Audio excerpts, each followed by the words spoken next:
So in the last video, I kind of teased some recommendations of kind of rep sets, hold times for us getting just back into the gym. So for us, I think there's kind of a 1 to 2 week kind of preconditioning phase of some of these muscle groups. So if we've done nothing and we're just trying to kind of reload some of these tissues and get the tissues ready for work and kind of the next level of intensity, where I would usually start is, depending on the muscle group, usually an isometric exercise. So it's basically resistance against no movement. So if I just push against something versus moving through my full range of motion. And why that's important is I can actually protect my joints in that way. I can start getting muscle activation and recruitment of some of those muscle fibers.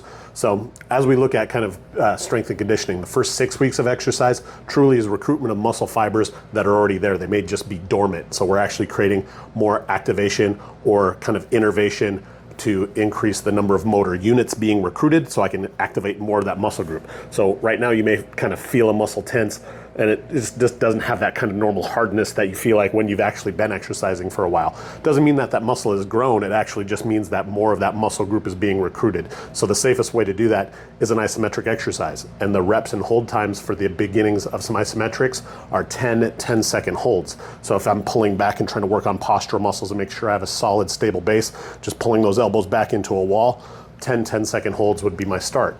If I'm actually starting to go through some movements, I may not want to kind of go into kind of pushing to failure.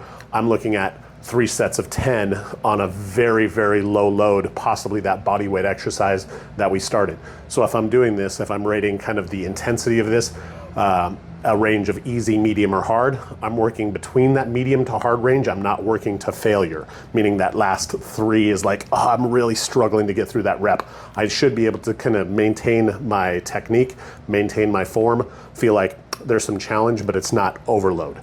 So here's your sign of potential overload, is that if we have some kind of post-workout soreness, that soreness is lasting longer than 2 days. Well, 1 to 2 days is normal for kind of that soreness. By day 3, if we're still really struggling, the likelihood is we're pushing too hard within that session.